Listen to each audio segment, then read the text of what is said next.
Hello friends, आपके अपने YouTube channel साहित्यिक नॉलेज में आपका स्वागत है। फ्रेंड्स, हम पढ़ रहे हैं हरिवंश राय बच्चन जी की आत्मकथा का प्रथम खंड क्या बोलूं क्या याद करूं। इस आत्मकथा का आज हम भाग 38 पढ़ रहे हैं।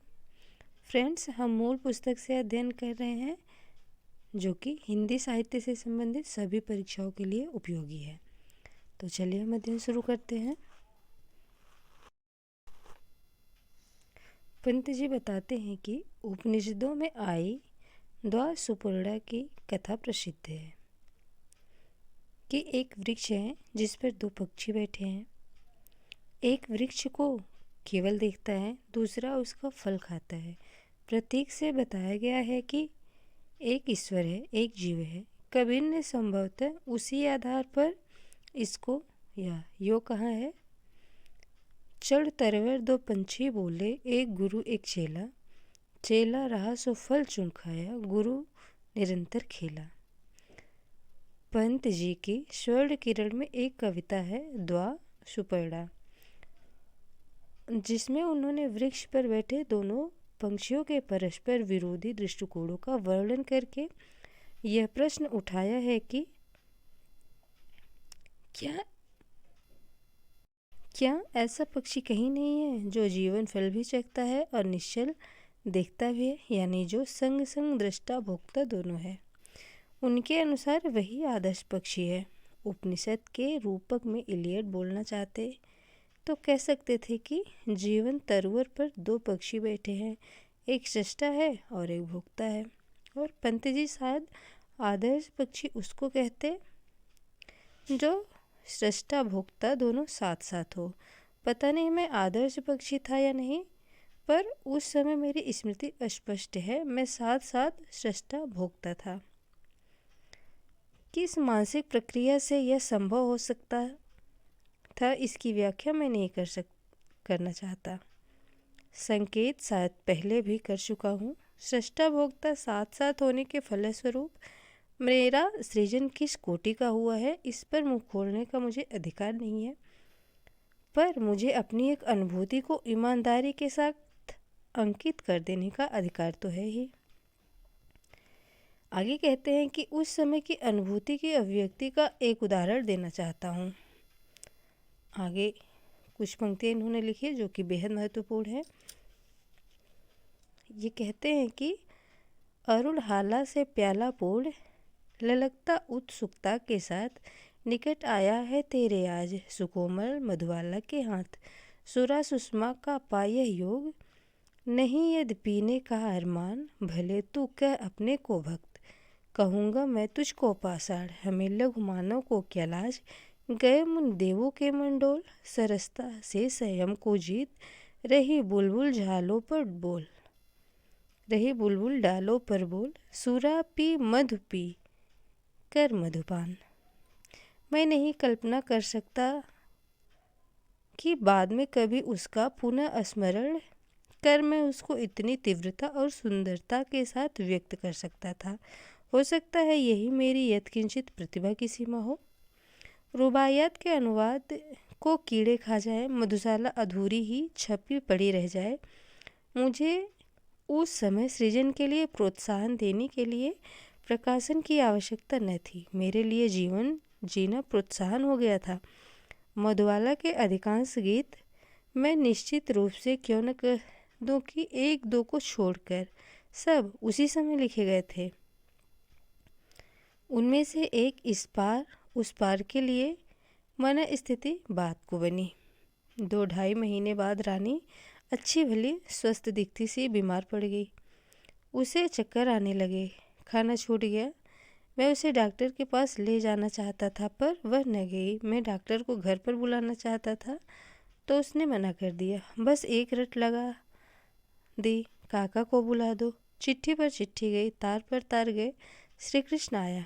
उसे आते ही रानी में मैंने सहसा एक खिंचाव देखा, जैसे मेरे साथ पिछले महीनों में वह इतनी ही खिंची हुई रही है। मैं भी सतर्क हो गया। गो भीतर भीतर मेरे दिल को भारी धक्का लगा। मैं दिन भर के बाद अपने स्कूल ट्यूशनों पर होते श्यामा को देखते घर लौटता। दिन भर रानी और काका क्या करते, उसमें क्या बातें होती वे मुझसे न बताते, मैं पूछता भी नहीं। 2-3 दिन बाद श्री कृष्ण ने मुझसे कहा कि वह रानी के साथ अलग मकान लेकर रहना चाहता है। मैंने कहा रानी की तबीयत खराब है, जब अच्छी हो जाएगी तब चले जाना, जल्दी क्या है। अगर इस घर में तुम्हें तकलीफ है तो मेरी असमर्थता की है। तुम जाना चाहते हो तो मैं तुम्हें यहाँ रहने को बाध्य कैसे कर सकता हूँ।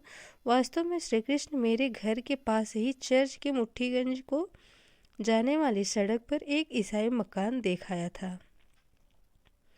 2 मंजिला था। मकान मालिक नीचे रहता था, ऊपर का हिस्सा किराए पर उठाना चाहता था। केवल 12 रुपये किराया था। दूसरे दिन श्री कृष्ण और रानी उस मकान में चले गए। 2 खाटें मेरे यहाँ से चली गई। खाना बनाने के कुछ ज़रूरी बर्तन माने दिए। छोटी मोटी ज़रूरतों की चीज़ें उन्होंने बाजार से खरीद ली। मैं श्यामा के पास से लौटता तो कुछ देर श्री कृष्ण और रानी के पास भी बैठता। रानी का जी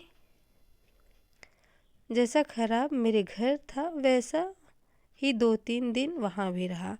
एक रात मैं वहाँ पहुँचा तो क्या देखता हूँ कि रानी की हालत ज़्यादा खराब हो गई है। वह बिस्तर पर चित लेटी है, पीली पड़ी, दुबली दुबली सी लगती है, जैसे किसी ने गन्ने को रस निकालने की मशीन में डालकर खींच लिया हो। मुझे स्तब्ध सा देख श्री कृष्ण बिल्कुल निश्चिंतता से बोला, कुछ नहीं, जरा तेज बुखार हो गया है, दवा दे दी है, डॉक्टर को दिखा दिया है, कहता है 2-3 रोज में सब ठीक हो जाएगा। मुझे लगा कि वह नहीं चाहता कि मैं कुछ पूछूं या ज़्यादा देर ठहरूं। आज मैं आ ही क्यों गया। मैं अपने घर लौट गया।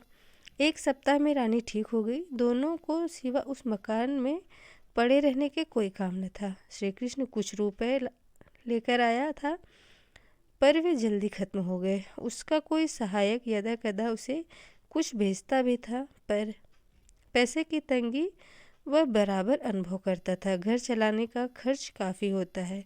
श्री कृष्ण 8वें-10वें मुझसे रुपए मांगता। मुझे अपने को बहुत दबाकर देना पड़ता, फिर भी शायद ही कभी मैंने उसे निराश किया हो। कभी कभी तो मैंने अपने दोस्तों से उधार लेकर उसे रुपए दिए। मैं पूरी कोशिश करता कि श्री कृष्ण और रानी को कोई तकलीफ़ न हो, यह सोचकर कि इनकी आवश्यकता तो बराबर बनी रहेगी। मैंने एक ट्यूशन और कर ली। रात को खाना खाने के बाद पढ़ाने जाता और 11 बजे रात के करीब लौटता कीटगंज से। खाना खाने के बाद मुट्ठीगंज तक की सुनसान सड़कों पर खचर खचर साइकिल चलाता, जाड़ों में ठिठुरता।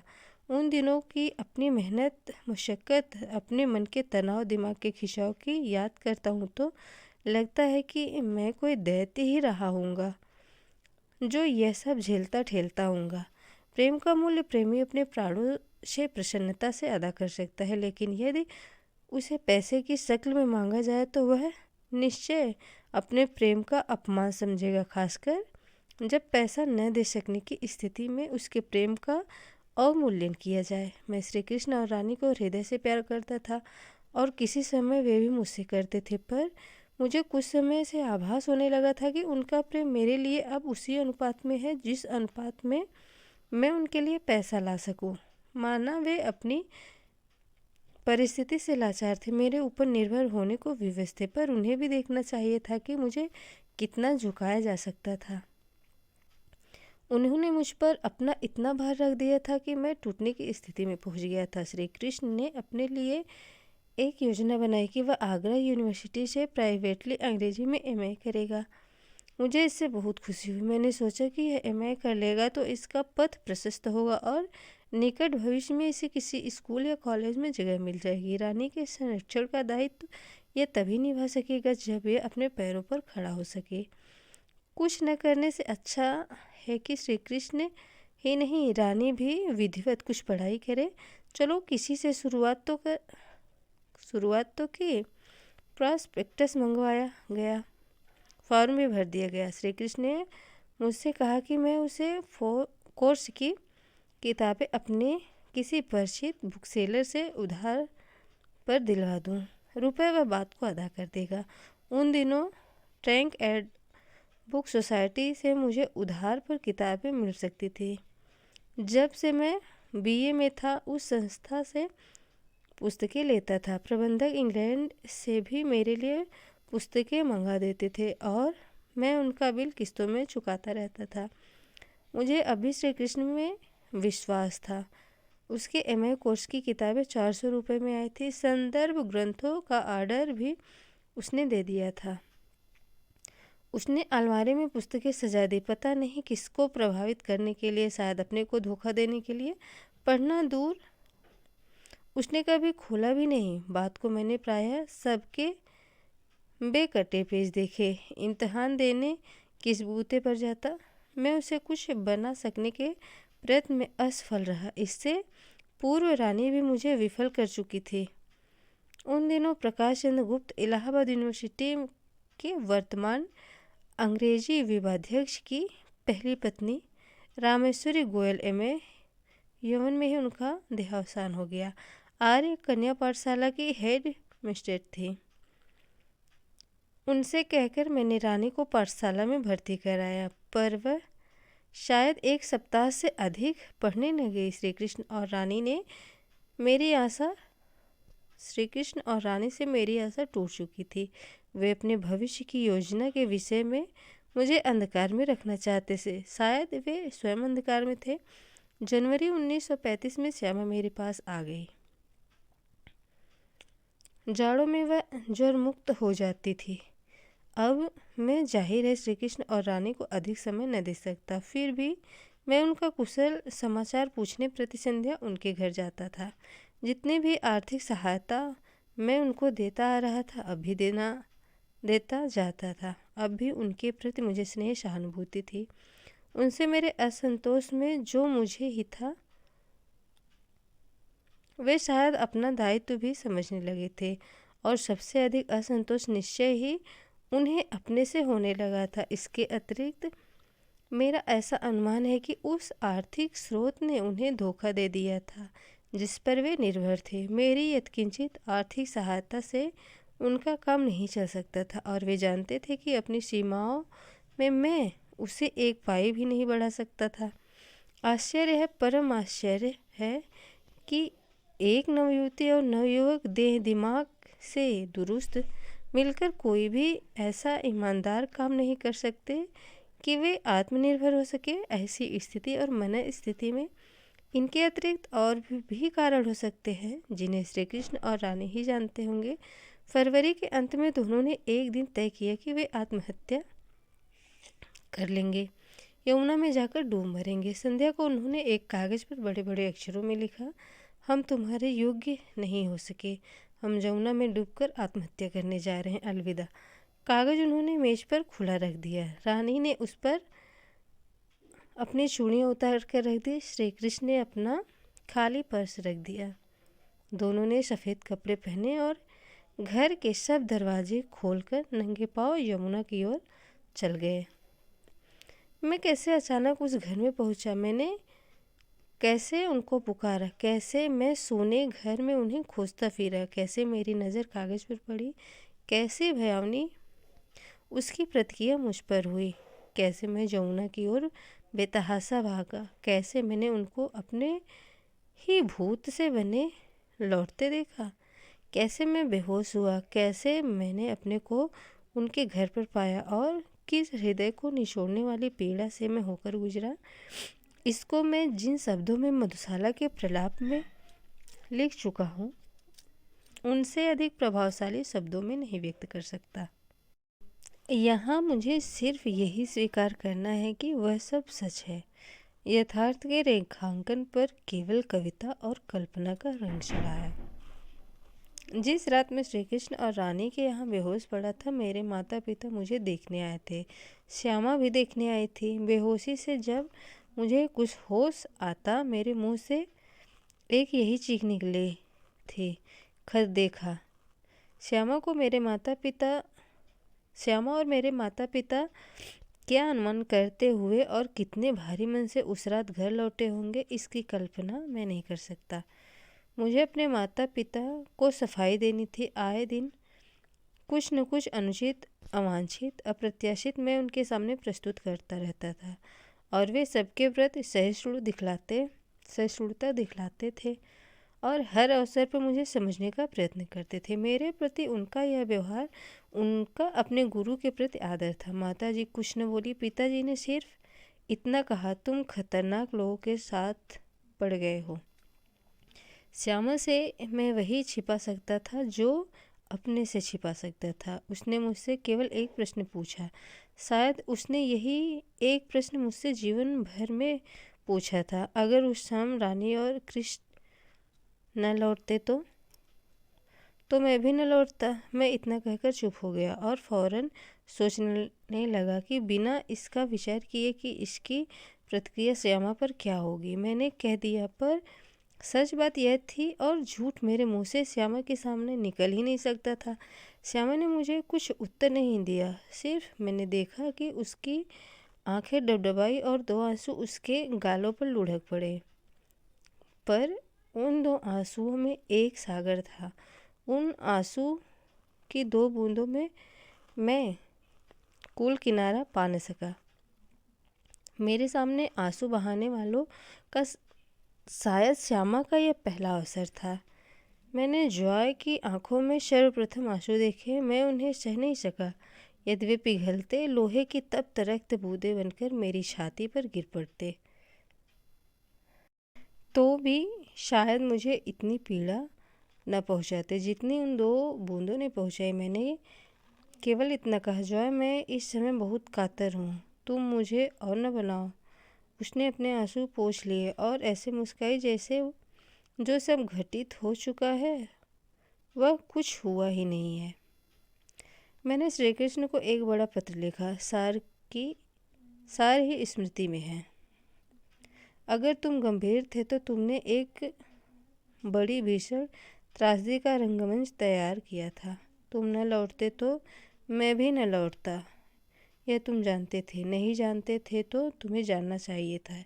यदि मुझे तुमने कुछ भी जाना था और मैं न लौटता तो मेरे माता पिता श्यामा सब मेरे पीछे आते। मधुबाला के समर्पण में जहाँ मैंने अपने जीवन से संबद्ध चिर सरल मूर्तियों का ध्यान किया है, वहाँ मेरे माता पिता और श्यामा ही मेरे ध्यान में है।